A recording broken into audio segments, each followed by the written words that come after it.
रहस्यमयी दानवीर जादुई वरदान। यूं आवाज देते हुए एक भेड़ों की झुंड जा रही थी। उनको चराने वाले का नाम था भीकू।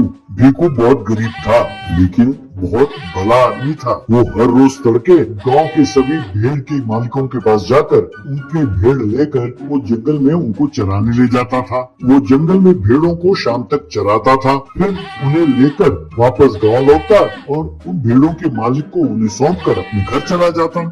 भीकू के घर में उसके माँ बाप और शादी की उम्र वाली बहन थी। भीकू जो पैसे कमाता था उसी से उसका घर चलता था। घर के पास उसकी बहन भी लोगों के कपड़े सीकर कुछ पैसे कमाती थी। एक दिन शादी का विचोला आया और एक अच्छे रिश्ते के बारे में उसने भीकू से कहा। बेटा भीकू, ये बहुत अच्छा रिश्ता है, बहुत अच्छे खानदान से हैं। इन्हें कोई दहेज नहीं चाहिए। वो तुम्हारे बहन को रानी की तरह रखेंगे। वो बस यही चाहते हैं कि शादी धूमधाम से हो। मैंने जो कहना था कह दिया। कल शाम तक मुझे बता देना कि तुम्हें ये रिश्ता मंजूर है कि नहीं। कहकर चला गया। फिर उसकी बहन, भैया धूमधाम से शादी करना हो तो कम से कम 10 लाख खर्च होंगे। हमारे पास इतने पैसे नहीं है भैया, इसीलिए मैं कहती हूँ कि तुम इस रिश्ते को मना कर दो। तब भीकू, ना बहन जल्दी ना करो, कल शाम तक का वक्त है ना। हो सकता है ऊपर वाले को हम पर रहम आ जाए और कोई ना कोई इंतजाम कर दे। तुम जल्दी ना करो, यूं कहा। फिर अगले दिन भेड़ों को लेकर वो जंगल की ओर चल पड़ा चराने के लिए। वहाँ उसने देखा कि अचानक एक मटका हवा में उड़ती हुई आई और उसके सामने जमीन पर उतरी। ये देखकर वो उस झाड़ के पास गया जहाँ मटका गिरा था। उसने देखा कि मटका टूटा नहीं था। ये बड़े हैरानी की बात थी। ये क्या, किसने फेंका इसे?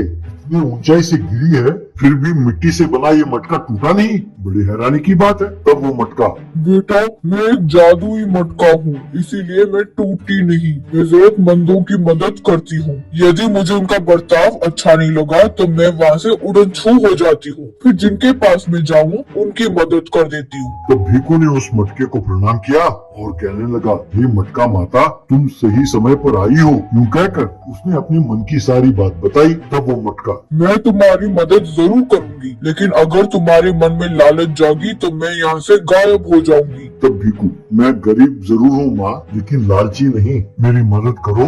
यूं कहा। तब मटका, मैं तुम्हारी यूं मदद नहीं करूंगी। अगर कोई तुम्हारे पास आकर कोई इच्छा प्रकट करे तो मैं उनकी इच्छा पूरी करूंगी। उनमें तुम आधा ले सकते हो। अगर तुम खुद मुझसे कुछ मांगोगे तो मुझे गुस्सा आएगा और मैं तुम्हें छोड़कर चली जाऊंगी। तब भीकू ने कहा, ठीक है माता। यूं कहा और मटके को लेकर भेड़ बकरियों के साथ गांव की ओर लौटने लगा। फिर गांव में जाकर उसने उस मटके के बारे में गांव वालों को बताया और उनसे कहा कि उनकी जो भी इच्छा हो वो आकर उसके घर के पास मटके से फरमाइश करें। यूं अगले दिन सब गांव वाले उसके घर के पास आए। एक बूढ़ा, बेटा, मेरा बेटा कॉलेज जाने के लिए एक बाइक की मांग कर रहा है। बाइक खरीदने के लिए मेरे पास पैसे नहीं है बेटा, क्या तुम मुझे बाइक दे सकते हो? बस मटके में से 2 छोटे बाइक बाहर निकले और जमीन पर पड़ते ही दोनों बड़े बाइक में बदल गए। एक बाइक लेकर वो बूढ़ा वहाँ से चला गया, दूसरा बाइक वहीं रह गया। एक भिखारी आया और कहने लगा, बेटा बहुत भूख लगी है, खाने के लिए बिरयानी मिलेगा? मटके में से 2 बिरयानी बाहर निकले। भीकू ने भिखारी को एक बिरयानी का पैकेट दिया और एक पैकेट अपने पास रख लिया। एक आदमी ने सोने की फरमाइश की। मटके में से बहुत सारा सोना बाहर आया। आधा भीकू ने अपने पास रखा और आधा उसने उस आदमी को दिया। एक और व्यक्ति ने पैसों की मांग की। मटके में से पैसे निकले। आधे पैसे भीकू ने अपने पास रखा, आधा उसको दिया। भीकू ने अपनी बहन की शादी उन पैसों से बड़े धूमधाम से रचाई। भीकू ने एक बहुत बड़ा बंगला बनवाया और बहुत बड़ी गाड़ी खरीदी और ठाट से रहने लगा और लोगों की फरमाइश वो मटके में से पूरा करता रहा। एक दिन एक चोर की नजर उस मटके पर पड़ी तो रात को वो आया, मटका चुरा कर ले गया। उस मटके को एक जगह रखा और कहने लगा, ये जादुई मटका, मुझे ढेर सारे पैसे चाहिए। लेकिन मटके में से सांप और बिच्छू बाहर निकले और उसे डंक मारने लगे। वो दर्द से कराहता हुआ और चिल्लाता हुआ, बाप रे कहकर वहाँ से भाग गया। तब वो मटका हवा में उछला और दूर जाकर एक जगह गिरा। एक और व्यक्ति ने उस मटके को देखा और उसे उठा लिया।